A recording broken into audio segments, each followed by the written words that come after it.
Resolução da questão 12 da lista de campo elétrico. Então agora nós temos uma questãozinha, né, bem interessante.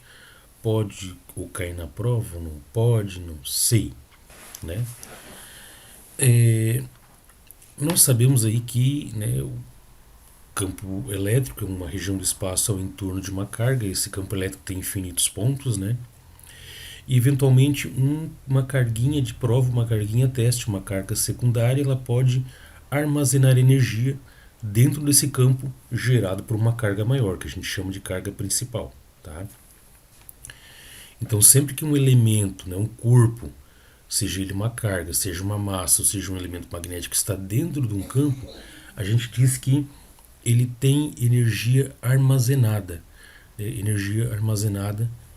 em relação àquele, ao elemento que gera aquele campo, né? Então, por exemplo, quando a gente pega um corpo e suspende de uma determinada altura no planeta, qualquer um dos planetas aqui, né, no planeta Terra, né, obviamente, a gente diz que aquele corpo ele tem energia armazenada. Por quê?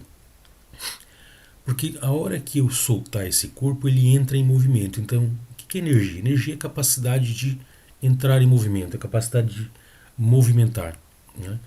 A energia é a quantidade de trabalho que pode ser feito por uma força sobre aquele corpo, tá? Então, a gente tem, quando um corpo tem a possibilidade, a capacidade de entrar em movimento mediante uma força que está sendo executada por ele, a gente diz que esse corpo tem energia, tá?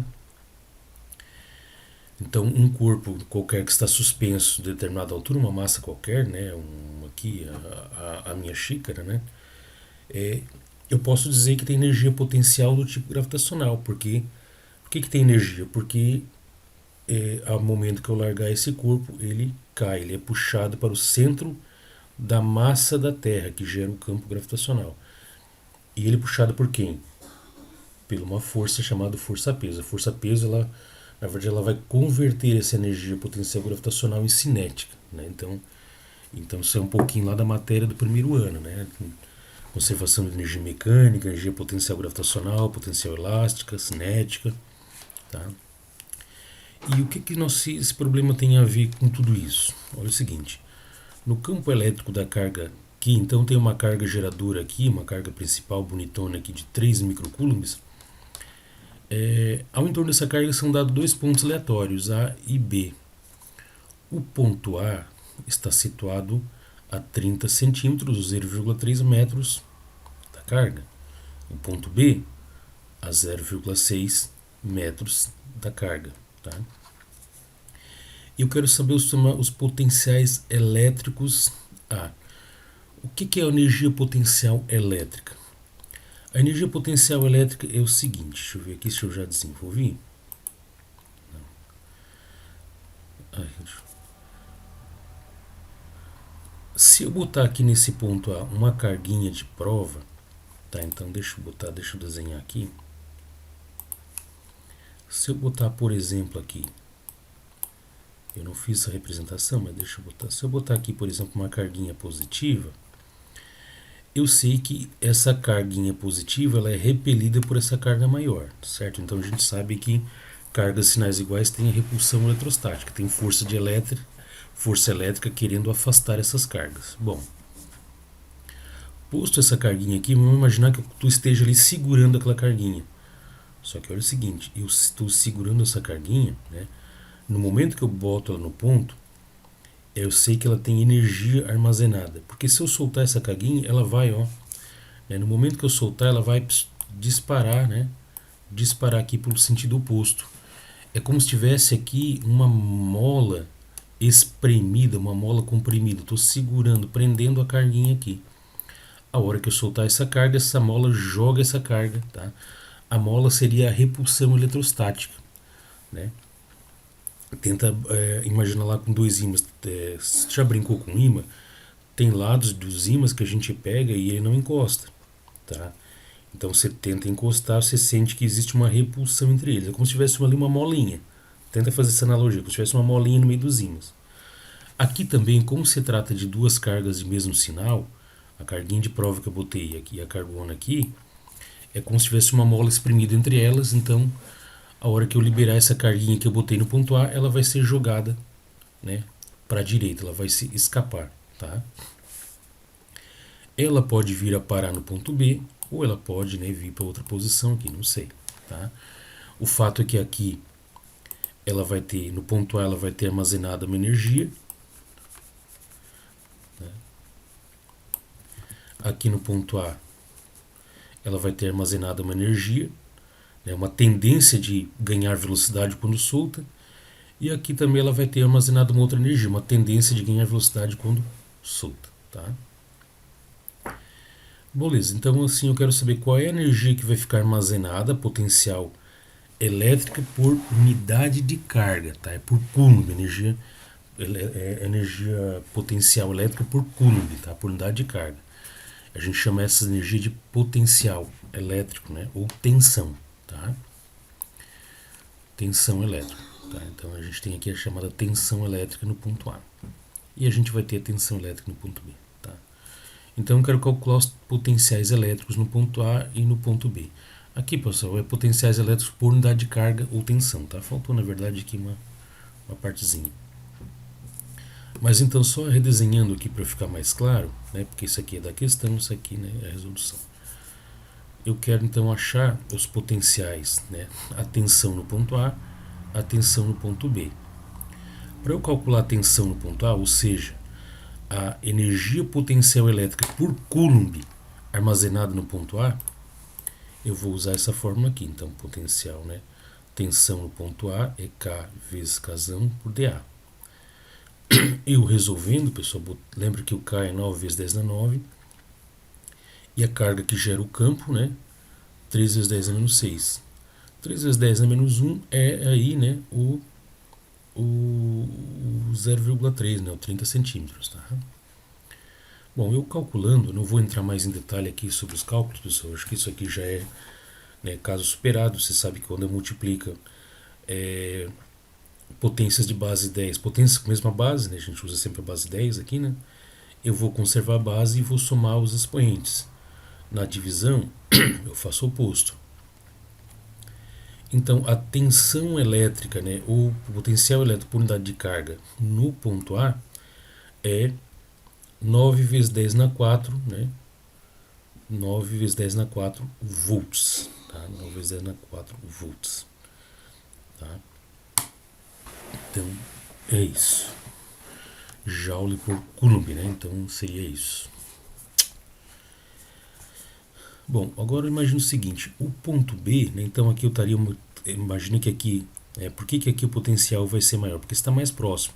Quanto mais próximo o ponto estiver da carga, mais energia, né, uma carguinha vai armazenar nesse ponto aqui. O ponto B está mais afastado, está mais longe, então a energia potencial é mais fraca, né? A tensão elétrica sobre uma carga que é posta aqui, né, a energia para gerar movimento vai ser menor, tá? Mesma coisa, imagina um ímã. Pega um ímã e um pedacinho de ferro. Se botar o ímã, o pedacinho de ferro pertinho e você soltar, você vai ver que vai ter ali uma força grande, né? Então vai ter bastante energia armazenada naquele pedacinho de ferro e ele vai ir com grande velocidade em direção ao ímã. Agora, se eu pego o mesmo pedacinho de ferro e afasta bastante, se houver possibilidade de movimento, né, esse pedacinho de ferro pode ser que ele venha devagarinho, né, devagar. Claro, ele vai acelerar, né, mas a energia ali armazenada já é menor.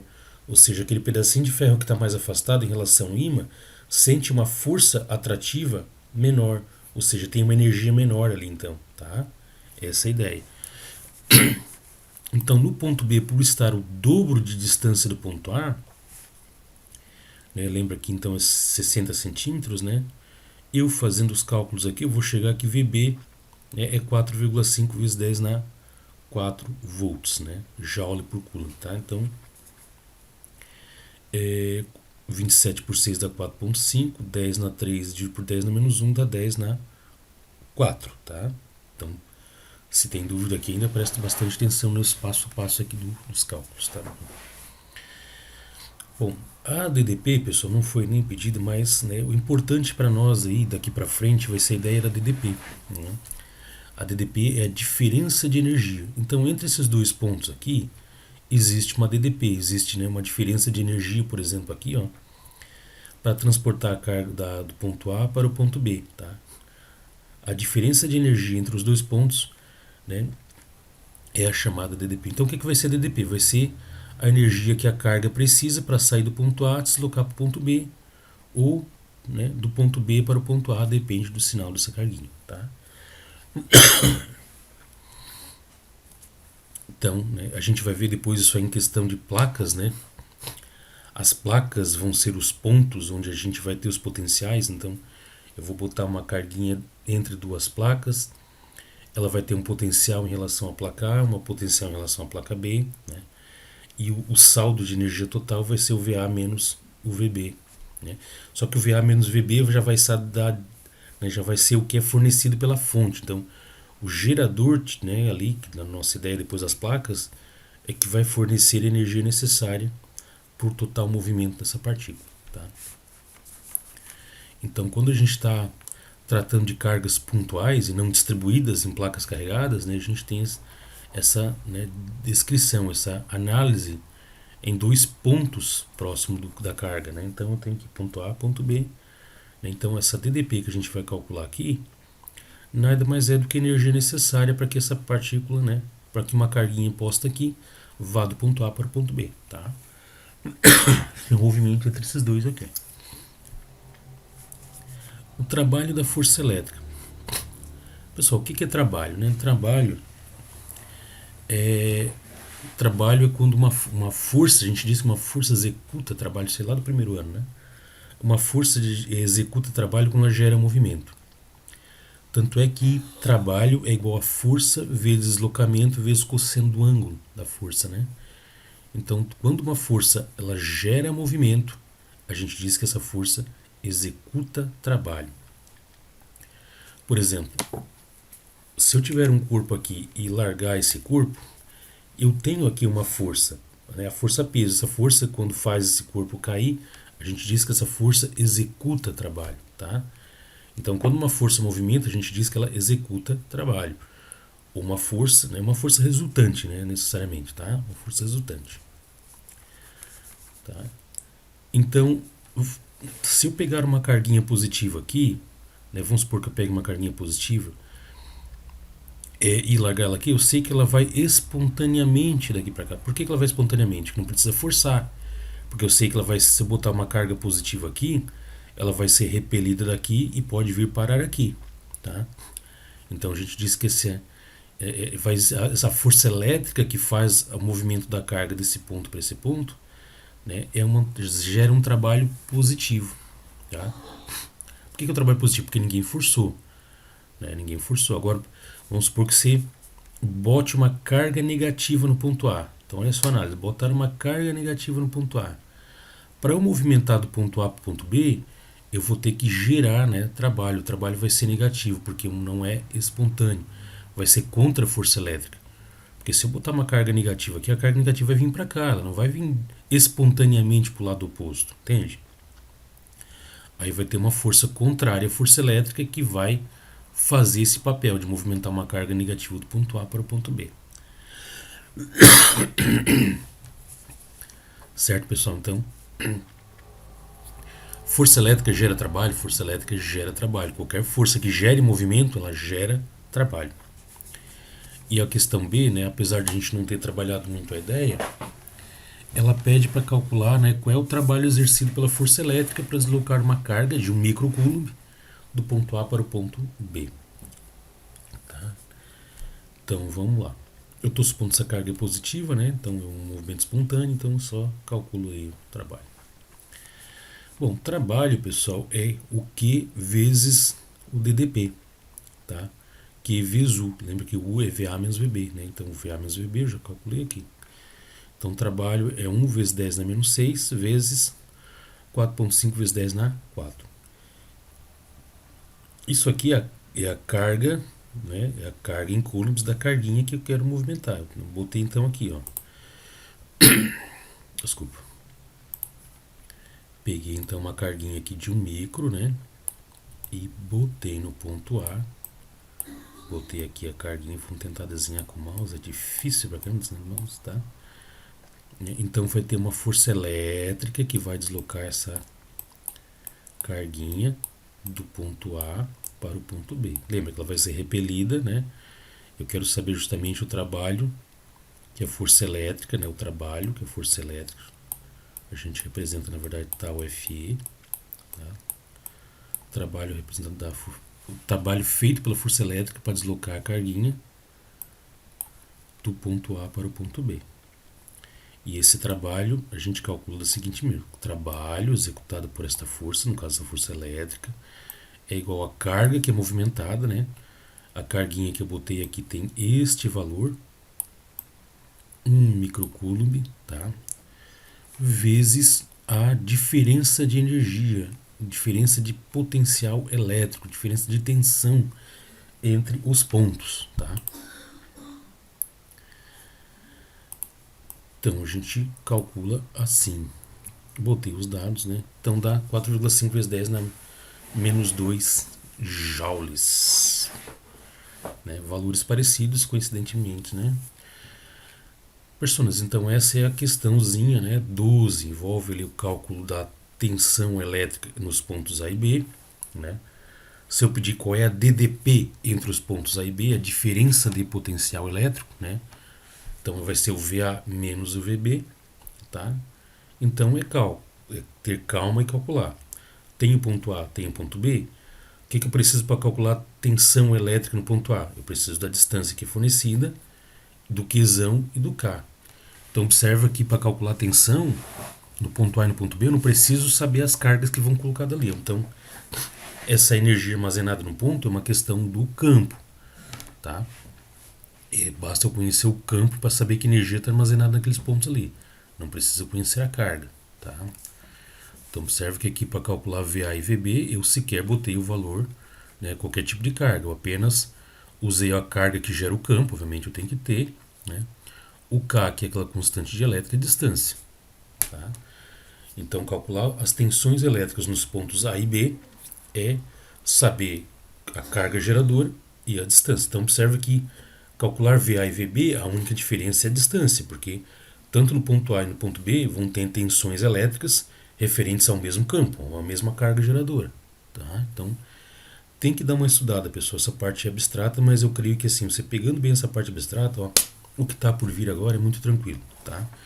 A eletrodinâmica é tranquila, a lei de Ohm é tranquila, a primeira e a segunda lei de Ohm são tranquilaças. A gente vai trabalhar muito com o simulador lá da Universidade do Colorado, quando a gente chegar lá em associação de resistores. A questão de analisar circuito com as lâmpadas, né? Então não sabemos se a gente vai ter condições de fazer um experimento físico real, mas utilizando um recurso virtual a gente vai utilizar, né? Com certeza, tá bom? Nem que seja lá na informática, a gente pode bolar uma atividade legal, para não ficar só demonstrativo, só eu expondo para vocês, tá? Mas a gente pode trabalhar com circuitos elétricos virtuais, né? Circuito real, não sei, vamos ver se vai dar pra gente fazer, porque, né, depende de trazer material. Não é que nem aula de química, né? Não desmerecendo a aula de química, que você tem lá alguns reagentes e vidrarias de monte de laboratório. No física já tem que, né, principalmente essa parte de eletricidade, tu já tem que ter condutor, tu tem que ter lâmpada, tem que ter resistor, tem que ter chave, tem que ter fonte, tem que ter... É um pouco mais, né, dispendioso, tá? Mas então vocês vão dar uma analisada nessas questões aí com todo carinho, se possível refazer as atividades. Joia, pessoal? Então, estuda aí, né?